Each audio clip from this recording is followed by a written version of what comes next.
Out with your boys, Devo, Gav, Neeks. How you doing, guys? How you doing? Yeah, I've I'm good, recovered man. from the weekend. I've recovered. Oh yeah, happy From what? birthday. Happy birthday. Thanks. Flood yeah. You're about to get Leo, caught in the flood Leo or what? season. Mm. It's yeah, I've recovered now. So it wasn't a very good day for me yesterday, but I'm back. Yeah, Leo season, baby.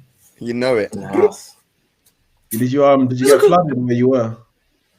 I just popped down to London. We just went to pubs and stuff, innit?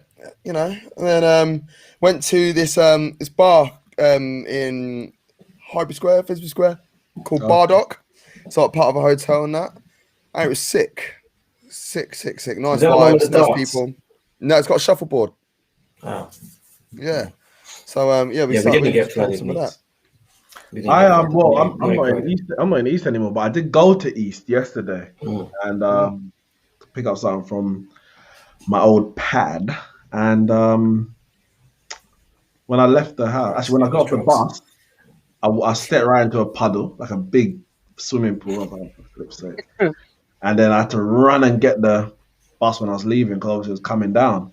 And I mean, it took me. I don't. If you don't know East London, but it took me 45 minutes to get from Lee Bridge Road to Walthamstow Central.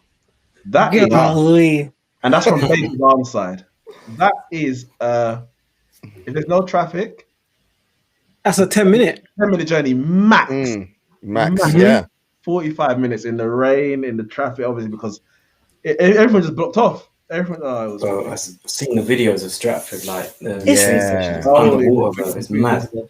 Station. Mad. You see the video of my man in his yard and all the water's coming out of his toilet and that. Yeah. And he's got bare foot. I'm like well confused. Like why would you not even at least put like some sliders on or something? You know what I mean? You got doo foot.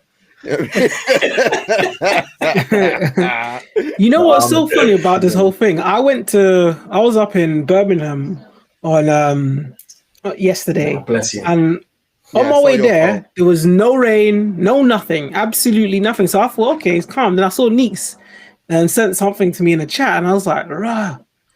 Saying the whole thing flooded out, don't on A406. I was like, ratted. And then when on my way back into London, on the A406. literally as I was coming back into London, it was calm, weather was calm, then boom, rain just started slapping the car, everything. I was like, because it's funny because I was up in Brum and it was sunny, nothing, like no grey cloud in sight. It was hot. Yeah, we were staying in Seeing near videos of Barbican. Stratford all flooding out. So like Barbican's not too far really from all that, but like we left London at like 12:30 and it was I had my shades on. Well, shock, had my shades on, but like the weather was okay. It's a little bit overcast, but it's still quite bright. So like to come home and then see the scenes like 2 hours later, it's like, rah, glad I weren't in that. Newnham got it bad. Newnham was like a Lido. Oh, I thought you said Didn't they have to evacuate hospitals and that. Hospitals are getting flooded out. They're saying, "Nah, you lot can't come in here. You have to go next to the hospital." But you know what? It's mad. Conspiracy Biblical. and I don't mind being called a conspiracy Biblical. theorist because everyone gets called conspiracy theorists, and then about 5 years later, it all comes out as fact, and nobody says, "You were right about that." It's just like, "Oh, what's the new conspiracy?" I know where you're going with this. I know where you're going. It was Dubai, Did innit? you see that there was a what do you call it? Article about drones in Dubai. Yeah. Someone just said Yeah. Films. Now that was a factual article, something that actually happened. Yeah. For years before that, people been talking about the government messing with the weather, and people start your foolishness, your conspiracy theory.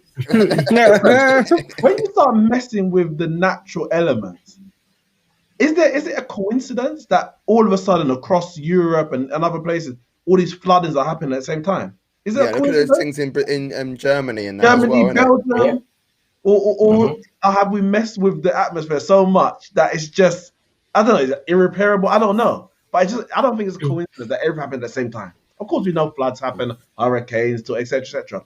But yeah, it's bad over here and it's worse in other places. So Welcome to the meteorological dugout with Neeks, Gav, Devo, and Jay. On this week's episode, we're going to be talking about drones controlling the rain and cloud formations, and also that massive comet, that not comet, the meteorite that went licking through Norway. You see that? What? No. Yeah, yesterday. Honestly, before. Literally, it started licking through, ended up landing somewhere like in some village near Oslo. I don't know about and we had the pink moon as well on Friday night. So clear night going on in football. Let's rein it all in before we all start writing our last testaments and wills. Smart. Nice pun. But yeah, we got a lot to talk about. We're going to just be talking about just transfers because it's pre-season. Not really going to judge pre-season matches. So before we get into that, we're not going to do that. We're not going to do that. So before we do that, make sure you like and subscribe if you haven't done so. Follow us on our socials, join the Telegram group. You know, all of those things there. So let's run this intro.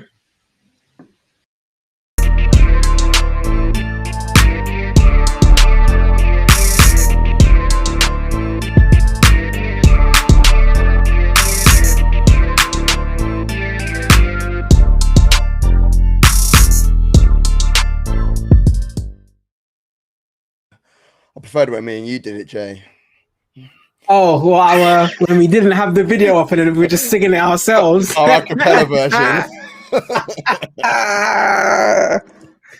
Should have did the actions too. My favorite one is the Neeks one. He goes, "You're not gonna say that." It's like with my hair back and forth. Well, what I was saying, come on, let's go. Walk with me. Nah, man.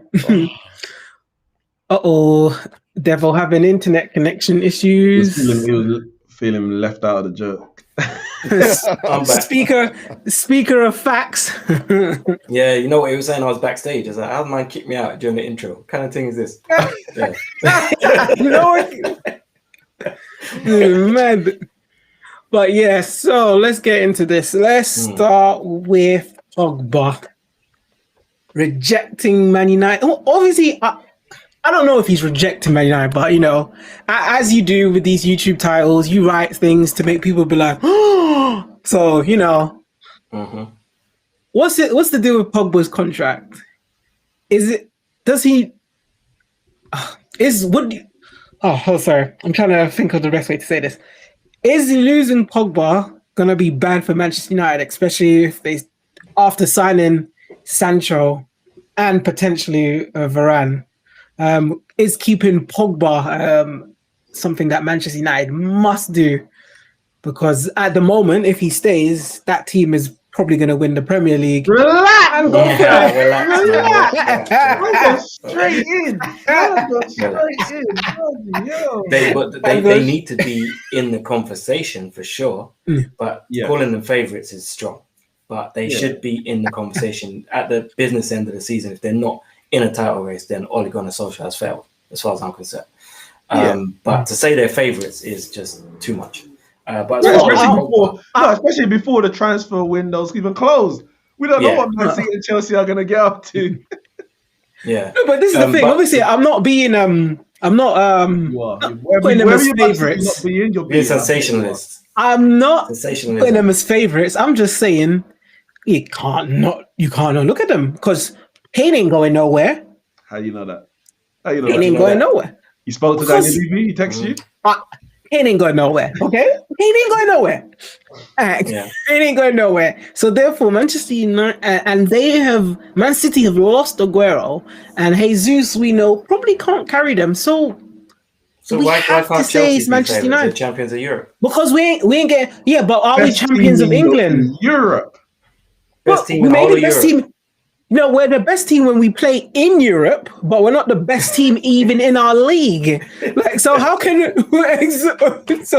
how does that work? We finished fourth. We finished fourth. Yeah, but you started the season with Frank Lampard and did it with Tuchel. You're starting the season with Tuchel now. European champion. I hear what you're saying, but I hear what you're saying. But we did finish fourth, and Manchester United finished second, and they have strengthened fantastically. We haven't strengthened. You strengthened with your manager. What are you talking about? I think there's one thing stopping Man United winning the title this year, and that's a lack of a proper CDM.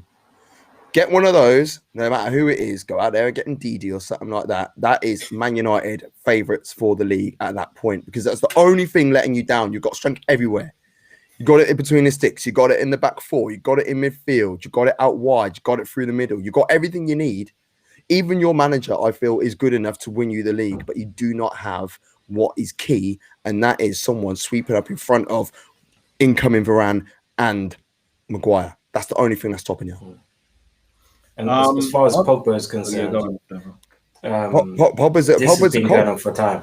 This has been going on for time. This contract thing is, so if he does leave, you'd imagine this is something Man United had thought about for the last 2 years, because there's been talk for 2-3 years Pogba's going to leave.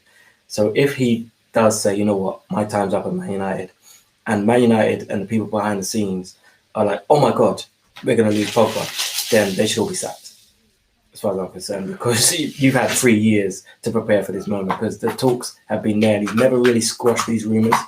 It's always just been out there. And so as far as I'm concerned, you've got to know, sooner or later, this day is going to come. Prepare for that. And I think if Pogba does leave Man United, I don't think it's going to be the end of the world for Man United. He's a very, very talented footballer. Probably one of the most naturally talented footballers there is, but he hasn't performed consistently for Man United to the point where he's going to be missed. Do you understand what I mean? If it was someone who has been consistently performing season after season after season, then yes. If you can get someone in who might not be as talented as Pogba, but is able to play every game, whether that's not because they haven't got a bad injury record, or you don't have to change the system to suit them. They could just come in and play the system that Ollie wants to play. Do you know what I mean? Then why not? Why not let Pogba go and get someone in who fits that system and could play consistently in that system at a good rate? Because the reason why Pogba, for instance, when we look at him for France, he looks so sick because he's got someone like Kante in front of him. So he's got that natural ability just to crack on and move. Look how much he dictated play for France in the summer, just gone. And look who he's got behind him. What's he got? If you play McTominay or Fred in that position, you can't. They both have to play in order to get the best out of each other. For me, McTominay and Fred. But if you play them both, then you can only play one more, and that one more is going to be Bruno Fernandes. So then where does Pogba go? How many times did we see last season Pogba getting bombed out wide left? You know what I mean? That's just because because Man United haven't got that proper combative defensive midfielder. That's why you have to play McFred. So if they were to, I don't think either of them should leave, by the way, because I actually rate McTominay very highly, and I think Fred is criminally underrated personally, but neither of them could do that one-man job. So get someone else in. That might be what Pogba's waiting for. It might not be a new deal as such, because I think there's a deal on the table. He just wants a few more quid, apparently. Yeah. But then, if he was to get someone who's going to be decent enough to sit behind him, I think he'll sign a contract, because his contract runs out next summer. And Man United are going to want to cash in. He wants to play for Man United. Yeah. So then just give him a reason to stay. My take on the Pogba sit. I think it's touch and go whether he signs a new contract, and but that's only. I think it's in Man United's hands, in the sense that if we offer him the money that he feels is value, and whether you want to equate value to on the field or off the field, he has a number, and you can argue either way whether he's worth it or not. But he has a number in his head. And I think if we offer that, he will stay, which means that it's not a case of I want out of Man United regardless. There's nothing you can offer me. I want to leave. If Borussia Dortmund went to offer Erling Haaland a contract tomorrow, I think he's leaving. He's not going to sign it anyway, because his ambition is to leave regardless. Yeah, I don't see that the same as Paul Pogba. So it's 50-50 because I don't know if Man United are willing to meet whatever that number is, because we've already had issues with our wage structure, and it broke from the moment we gave Alexis Sanchez, when he played a match, he could earn up to 500,000 a week. Obviously, his base salary was lower than that, but once you offered him that, and he was, if he came in and was performing on Van Persie levels, then nobody below that can say, oh, you need to pay me more, because it's like, well, you're not doing what Sanchez is doing. But when man scores 5 goals in his whole time at Man United, every man below that deserves a pay rise if that man's earning 500,000 a week, and that's the situation we got ourselves in. De Gea ended up on 375, and now Pogba is like saying, well, I'm worth more than David De Gea, whether it be on or at least off the pitch. So pay me more than David De Gea. Yeah, I hear that. Yeah. So do we want to get in that position? Because if we can give Pogba, let's say 400,000 a week, when we then go to negotiate Bruno Fernandes' contract, he's gonna be like, "Well, I've been the best player in the club for 2 years. I should be on." And then it just spirals out of control again. So are we willing to basically potentially break our wage structure again in order to keep Pogba? That's why it's 50-50.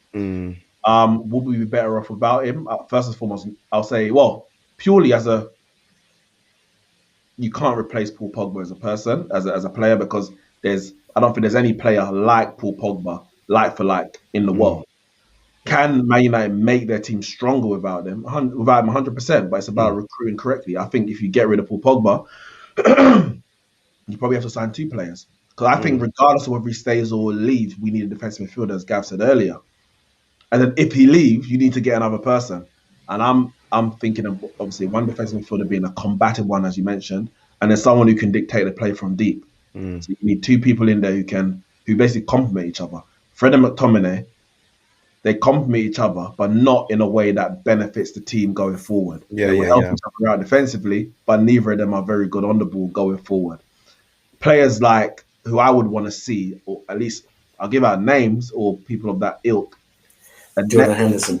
If you had someone like a Neves, Ruben Neves, next to someone like a Declan Rice, I think that would be perfect. Because you get one who's there to tackle, one who's there to be the physical element in the midfield, and then Neves who would dictate the play, and he can offer something going forward.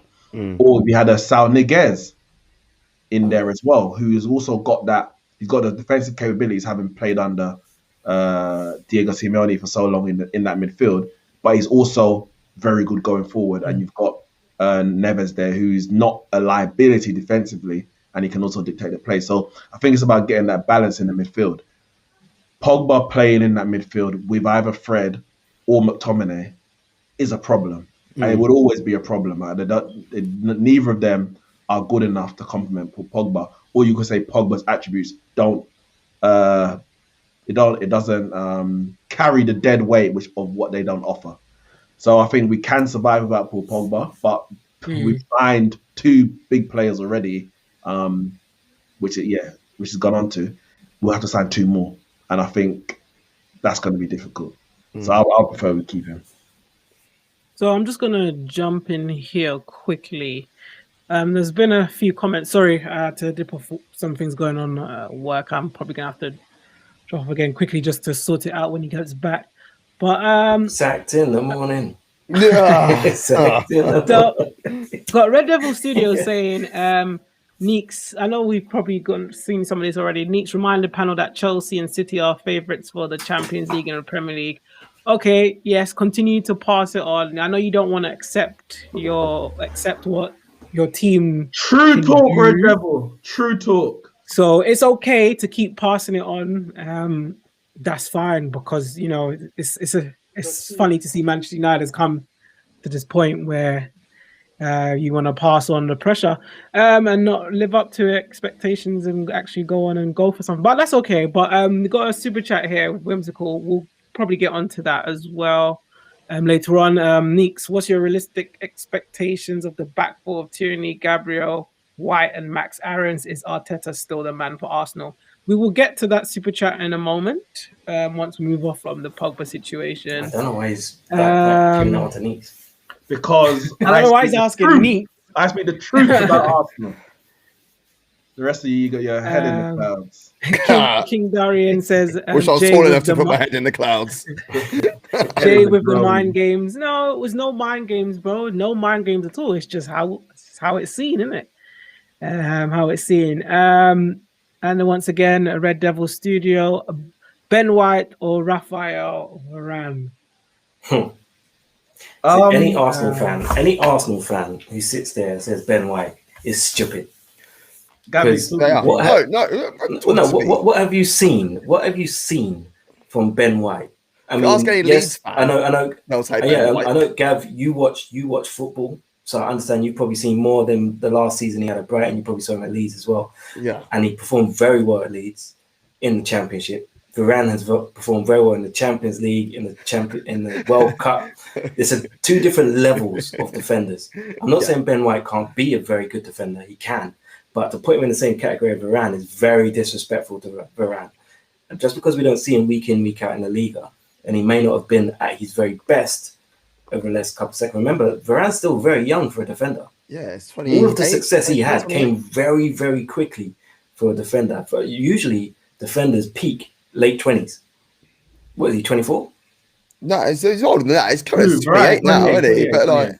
He's 28 now, so he's just reaching his peak now. He's still reaching peak. But like, that's the thing. Like Devo, I'm with you, man. And like any Arsenal fan that does turn around and try to tell me that Ben White's better than Varane, they are blind. They are completely blind. However, I think the amount of respect given to Ben White is disgusting because of the club that he's going to.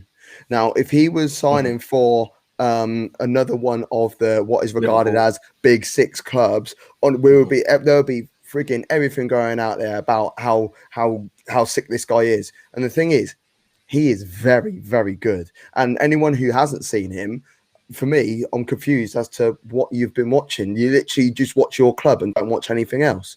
Like if you're watching Premier League football, do you literally just watch the team you support? Do you not watch all 10 games on a weekend?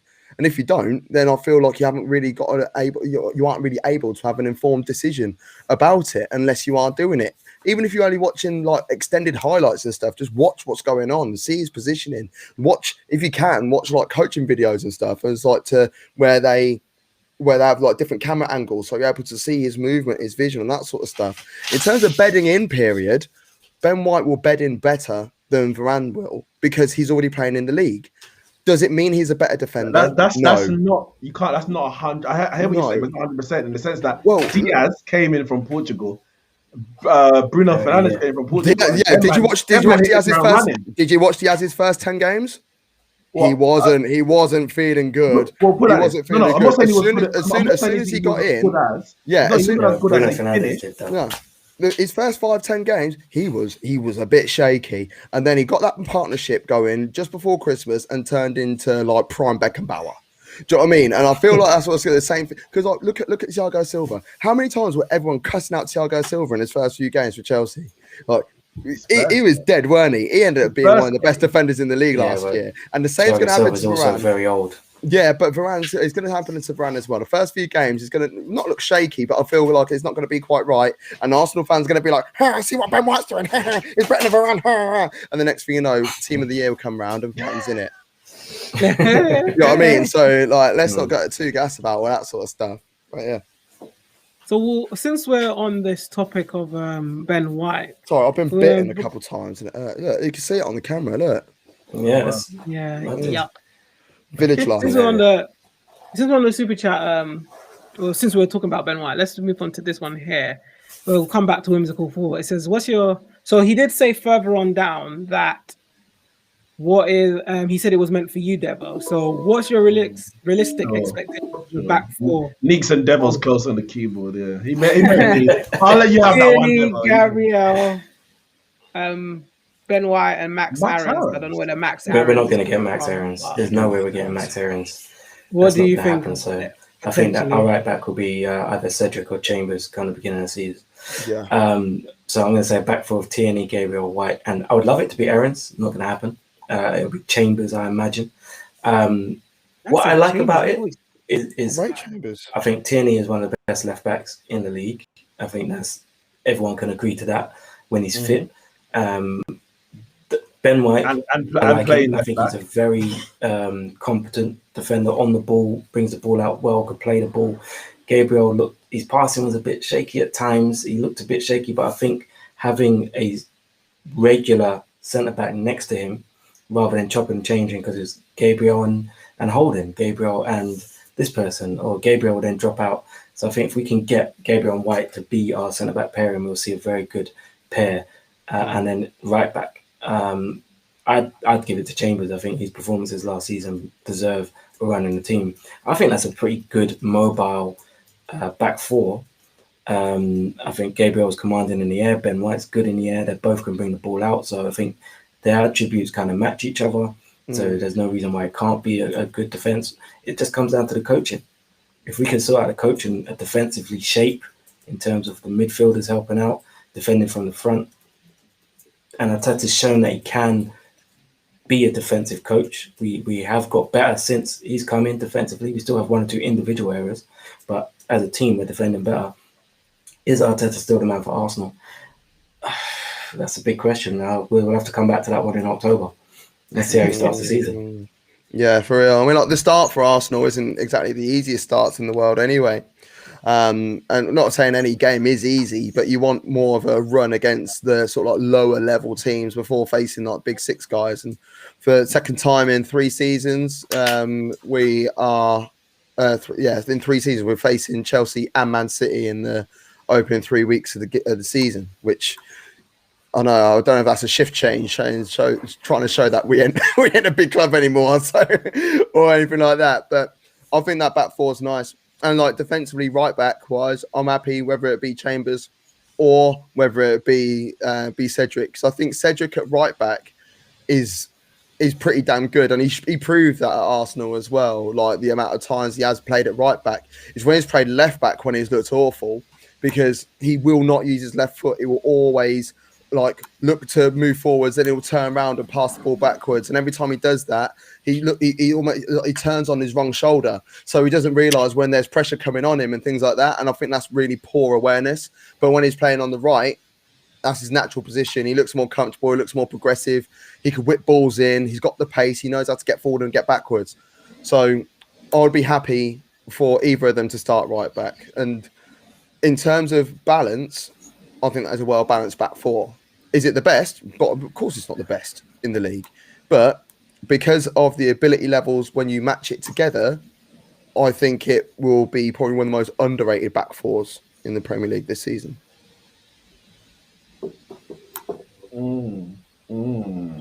I saw a man, I'm not going to name no names, Mr. Egal, put Gabriel and Ben White in the same discussion as Varane and Maguire. I'm expecting title challenge performances. Maybe we should have that sort of conversation to get us more likes and clicks. I am expecting title challenge performances. Is he generous from a £50 million Ben White? Because Maguire cost 80 million. David Luiz cost 50 million when Chelsea bought him. John Stones cost 50 million. Who else costs? Obviously, Diaz cost 60. Now, yes, he's got potential, Ben White, but with Tierney, who's one of the best left backs in the league. Some Arsenal fans will say the best. I'm not going to argue with them. It's a pointless argument. It doesn't really matter. With Gabriel, who he had a decent year last year. He had an okay season. Yeah, he got dropped for a little bit in the middle. I'm not sure what happened. Maybe it was COVID, but then he came back at the end. I don't know about this Max Aarons thing, but if you were to get Max Aarons, for me, that's a good defense. I think that's a very solid defense. Now, me personally, I'm saying that's a defense that if you could mirror that quality throughout the team, that's a top 4 challenging team. Not necessarily going to get top 4, but top 4 challenging team.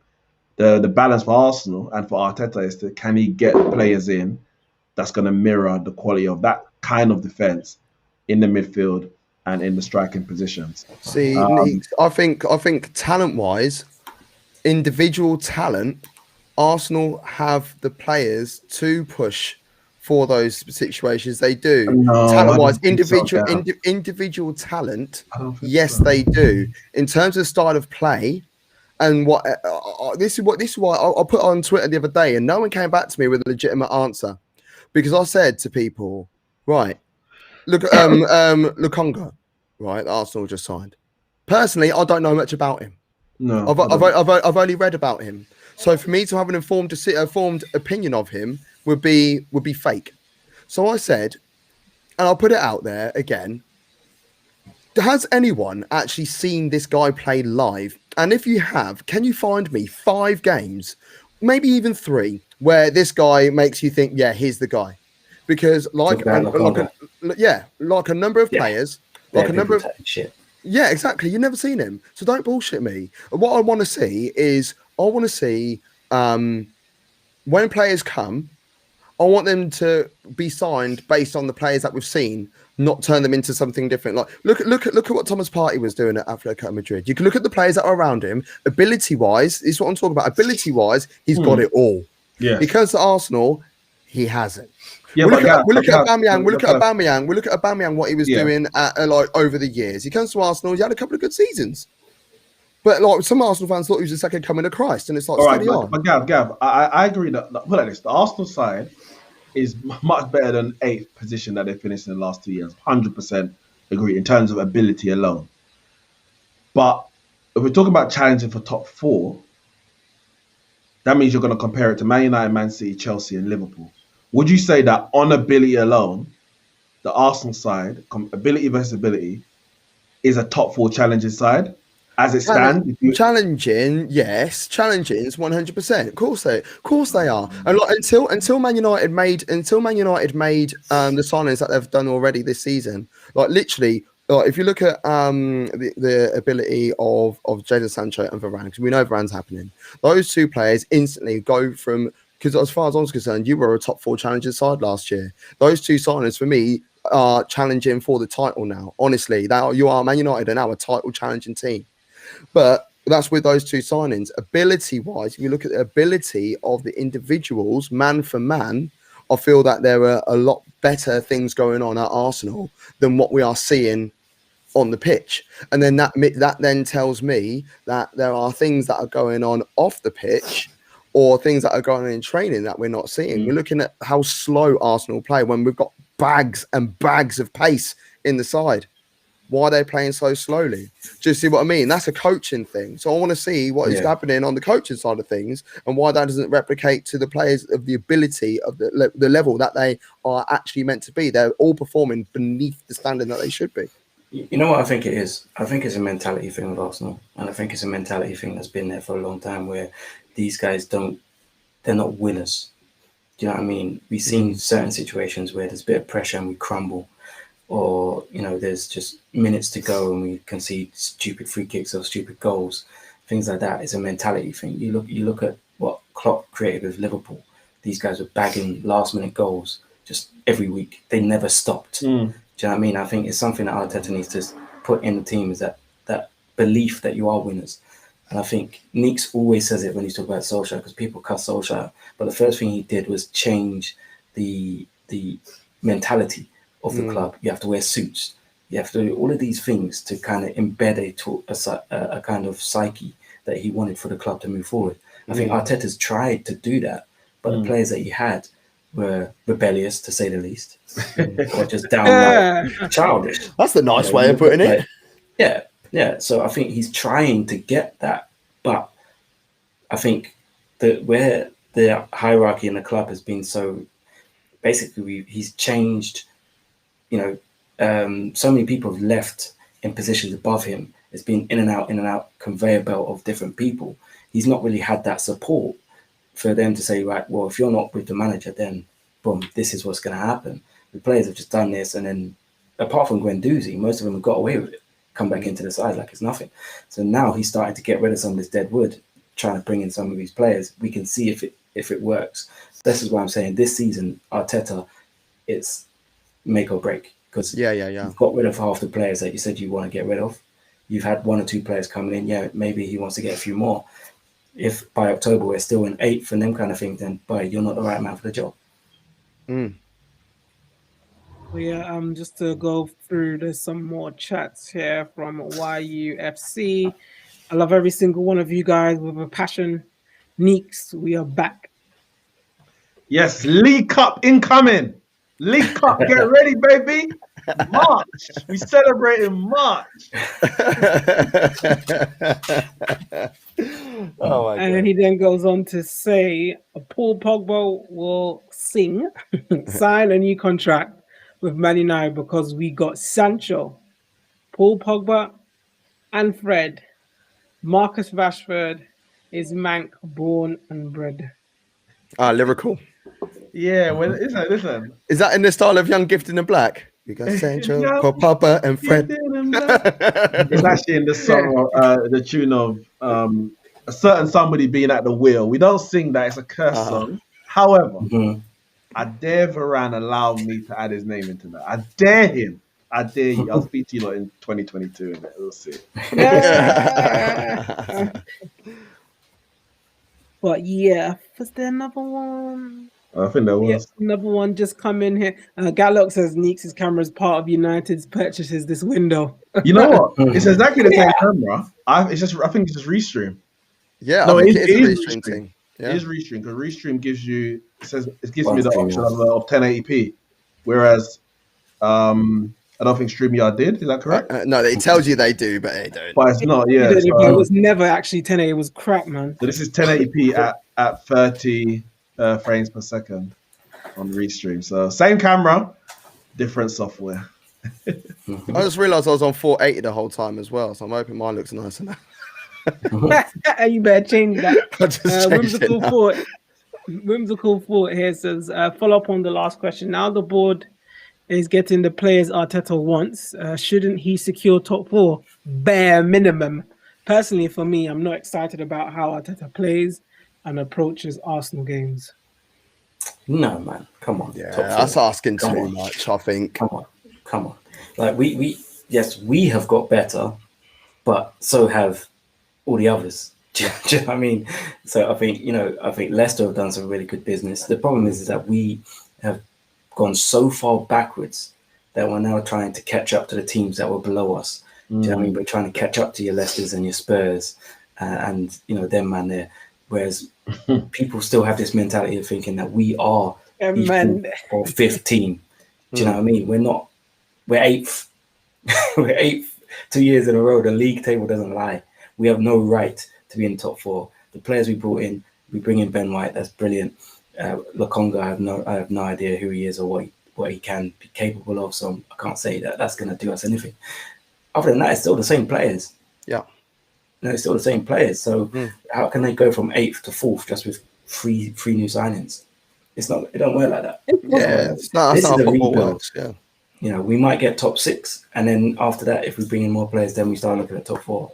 We're in a rebuild. You generally believe Arsenal won't make it anywhere near 6. No, I'm saying I would like us to challenge for top 4, 100%. I would like us to be close to getting top 4. I don't think we're better than the 4 teams that are most likely going to finish in top 4. Yeah, but I'm in agreement. If we get top 6, that's an improvement. Strengthen again, and then we go for top 4 the next year. If Arsenal got top 4 this season, it would be 1, a remarkable season, then 2. My camera does look a piece better now, doesn't it? Yeah, look at that. No, 480 shit round here. I can see. You got to change yours too, Devo. Thing is, if Arsenal got top 4, 1, I think that's an overachievement. You could also argue that one of the top 4 that finished last season have underachieved as well. And which one of those teams you want to say has underachieved? I can't put my finger on any one of Chelsea, Liverpool, City, or United underachieving this season. I can't see it happening. I've already said that is going to be the top 4 next season, and there's going to be 8 points, maximum 10, separating 1st and 4th next season. It's going to be super tight. I just want to finish above Spurs. That's my aim for next season. You want to celebrate St. Tottering's Day again? It's been a while. Yeah. I miss it. 16, 17, isn't it? 15, 16. How the mighty have fallen, man. How the mighty have fallen. Yeah. Every team has their dip. We won't go 22 years like Spurs did. Yeah, every team has their dip where they have a 4 or 5 year period where they don't win anything. At least we've won a couple of trophies in the last 4 or 5 years. Do you know what I mean? Not to the level, we haven't got into the competitions that we feel that we should be competing in, but we have still made ourselves relevant in other way, shape, or form, which is a positive when you are looking at how bad things actually been.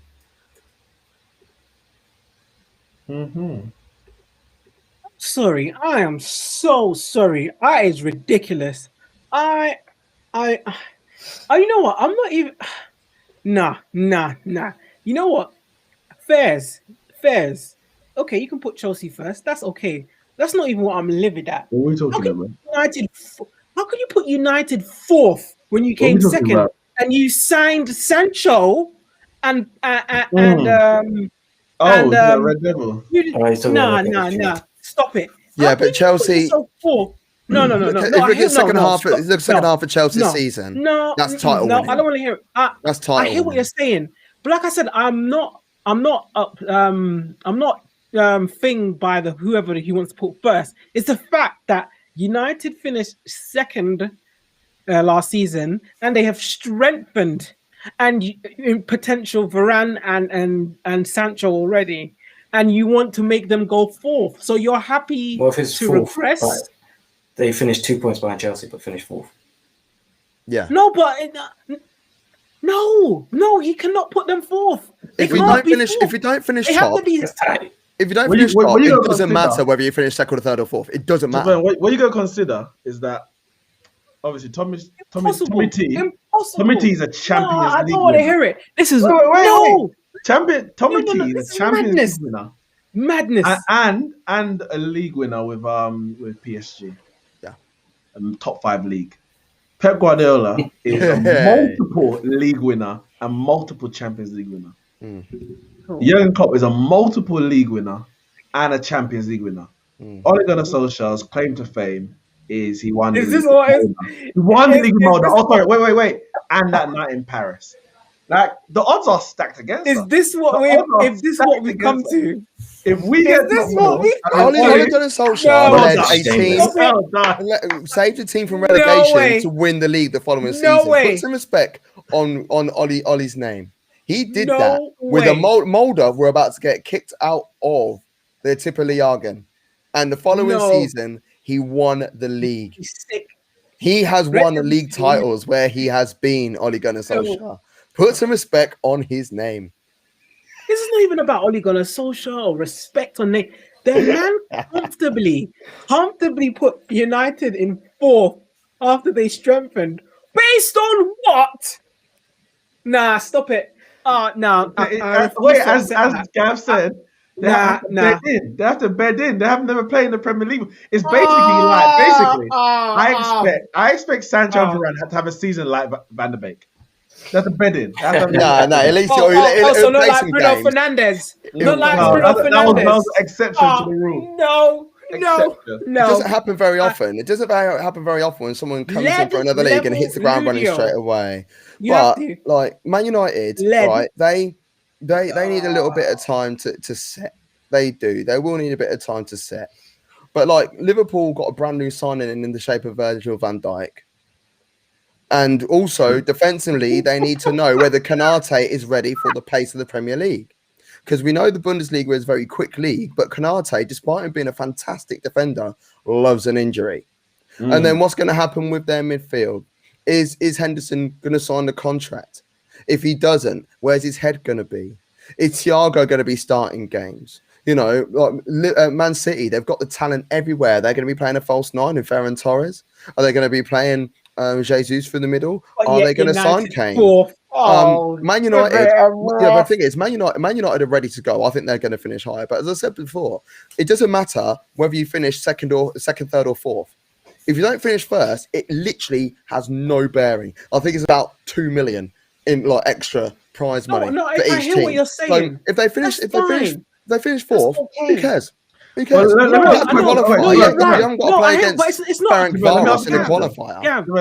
I hear what you're saying, but my issue that I have here is that you do not put them forth. You don't. Okay, Joanne. After you don't put them forth. Let me ask you a question. It don't make sense. I'm not even saying whether he's right or wrong, except that he's right. But I'm not accepting. No, he's wrong. He's wrong. Is it right for a Chelsea fan after winning the Champions League? This is yes or no, really. Chelsea fan after winning the Champions League, getting Thomas Tuchel, and seeing how your results were after he came in, would it be right for them to put Chelsea fourth? For Chelsea to go fourth? For a Chelsea fan or anyone to put Chelsea as fourth? It's not right. No. All right, cool. Exactly. Perfect. Would it be right for Man City, who just won the league, got to a Champions League final, with Pep Guardiola as their manager, etc., to put them fourth? Put them fourth? No. Okay. What about Liverpool? Would it be right for them for Liverpool, who finished fourth last year, or they finished third? Yeah. No, they finished third in the end. Chelsea finished third in the end. Yeah, they finished third in the end. Would it be right for a Liverpool fan to put themselves fourth? Yes. Okay, so you're saying that Man United, Man City, Chelsea will finish in the top three. So if he puts in fourth for Man United, hold on. Ask me about Manchester United. Ask me about Manchester United. No, but I already know the answer. You don't think we should? It's the process of elimination. No, you're saying that she shouldn't be put fourth. Cool. You're saying Liverpool. So okay, Manchester United finished second last season. Are they fourth? No, because he finished second. No. And you've been proved. No. The point I'm making is that somebody you have to predict. You're right. Someone has to finish. You're right, and it's not. I know, I hear that, but you can't predict Manchester United to finish fourth. He has to be second minimum. Second minimum. Respect the champions of Europe, your own damn team. I never said the first. I said minimum second. Is there no more transfers to talk about? Yes. I don't even know. I think we've pretty much touched on them. No, we haven't. Rafael Varane. His name's been spoken about a lot already. Yeah, we spoke on Varane. And then the big transfers that we're missing. Spurs are signed someone else. Preach. Yes, look at you. You're happy to sit there and say you're going to finish fourth? You're done out, man. Get out of here, man. Get out of here, man. Move, man. Done out nonsense. Bullshit. Can we speak about Spurs? So where are Chelsea finishing this season? Sorry, quickly. Where are Chelsea finishing this season, in your opinion, Jay? Second minimum. Second minimum. Where's Man City? You actually changed. So you actually changed a minute ago. Wait, because where's Man City finishing? Wait, the idea of Chelsea finishing Gav, one second. Where's Man City finishing? I don't know where they're finishing, but I'm asking for Chelsea. And for me, I expect them to finish. All right, so Chelsea, based on what you said, Man United second minimum. Liverpool fourth. No, for me, Man United first. Minimum. Oh, so Man City are finishing third. But I don't care about Man City for the first time since 2014, 2016. For me, Manchester United better win that league, innit? They've got Pogba will sign a new contract. They've got Sancho. Varane's coming in. They might even sign a midfielder. A free Van der Beek will come true and rise. How many people are sleeping on like some Southampton and Everton? One sec.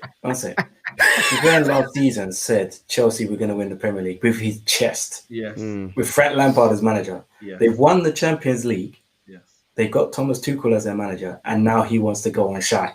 Where's this energy last season when Frank Lampard was the manager? You telling us with your chest. Where was that? What happened last season? Tell me what happened last season. You got yourself Thomas Tuchel. You got yourself Thomas Tuchel and went on a monster run. Got sacked. Okay, wait. Listen, and listen good. When I said what I said, what had just happened? Or what had Chelsea just done? Signed this man, that man. And that's why I said what I said. We haven't signed this man, that man right now. So what am I going to say? You don't need to sign anyone. Your squad, same players. No. We do need to sign people. Your squad is fantastic at the moment. We need to sign one or two players. So them players with Lampard are title winners. Them players with Tuchel can only be second. Sign two more people. Sign two people, and then I will say I don't know who, but we need a striker, and we need a right back maybe. What? No, Reece James. Reece James. Sorry, when I say maybe, I mean like a backup because Reece James, Chilwell, they will bound to get injured. I feel like we need a credible backup. A defender, just a defender. Go get Maitland-Niles from us. Because positions is all important, and when all is said and done, the first is the position that really matters. You know, and it doesn't matter. Striker most for sure. And it doesn't matter how much points you finish on if you win the league. But when you actually deep it, we finished on 74 points, 5 points ahead of Liverpool, and 7 points ahead of Chelsea. We finished 14 points behind Man City. So that's the gap we're dealing with.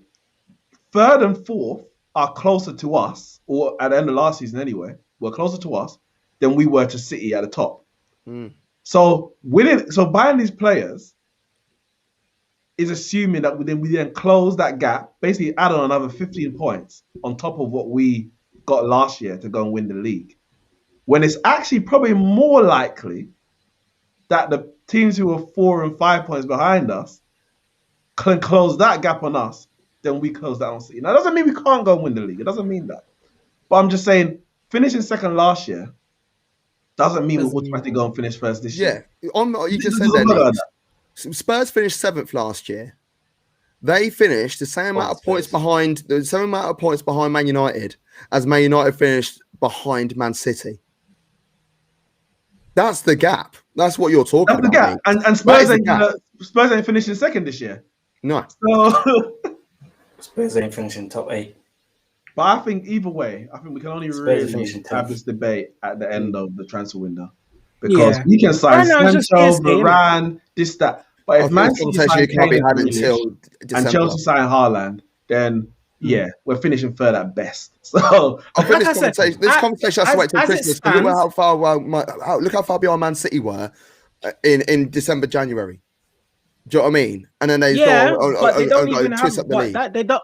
Yeah, but they don't have a striker. Who was their striker last season? Aguero weren't playing games. Aguero, but he was here or thereabouts. Was he? Spirit. You know what I mean? Like that many last season.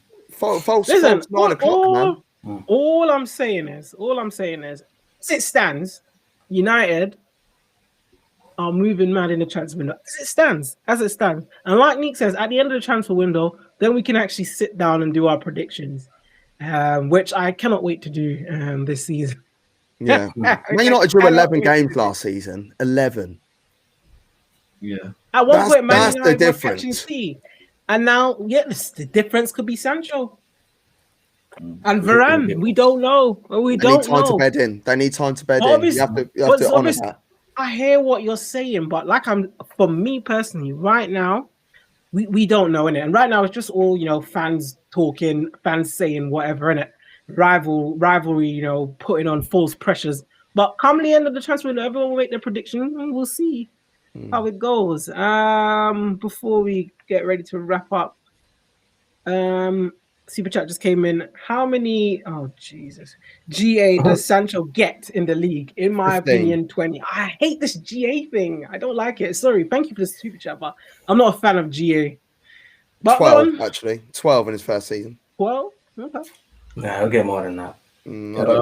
It'll be between 15 and 20 if he stays fit. If he stays fit, it'll be between 15 and 20. Yeah. If you're putting the ball in for a man like Cavani and Bruno Fernandes and them guys there, then you're going to get quite a lot. Yeah, but Devo, we watched him a lot last season. He wasn't Mr. Whippy, was he? He would come down and cut in and then feed it back and stuff. You know what I mean? So but Man United don't.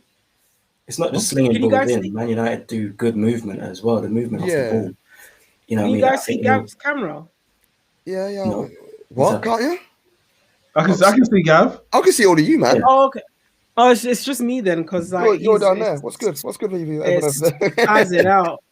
Oh no. Let me refresh. I'll be back. Will you? We'll be here. 15 to 20, man. Yeah, I think I would say about 15. If he gets 7 goals, 7 assists for first season, I'll take that. I think in the league. Yeah, I think he'll holler around the 12 mark, and then people will cut him out, and then the following season he'll come with 30. And then that'll be him for the next couple of years. He'll be that, just goes in at the edge of the box, like slotting in, bag a hat trick against Burnley. You know what I mean? Like one of them ones. Winning the ball deep against West Ham, twisting that man. One question before we go. Do we think Haaland is going to leave Dortmund this summer? No. Javel? No. Yeah, me neither. I can't see Chelsea. Man, there was a chat, but I had to refresh. It was from damn it, what was it saying again? No, it said about Haaland leaving Chelsea if we don't get Chelsea. YFC said, Javel, why are you so pressed? Chelsea better sign Haaland or else we're coming for him. I think next year is going to be the big bidding war basically for him. And Arsenal will be back in the Champions League, and then we'll sign him and ruin him ourselves. I just wanted to say, we've got Jeffers Mark II. You won't get him. Look, if we don't get him, the chances of you getting him are probably even slimmer because everyone's going to be out there, and everyone could have a say. Bayern, Real Madrid, Barcelona, everyone. I personally, I feel once it goes out to that, I don't think he's coming England. I don't think. Nah, he'll go United. No, Man United don't want any more Raiola players, do they? He will go United. Well, if we sign Pogba on a long-term deal, we're tied for him for however long that deal is for, isn't it? That's the last. Take as much of them as you can. Yeah, but he won't go this year. They won't sell Sancho and Haaland this year. No.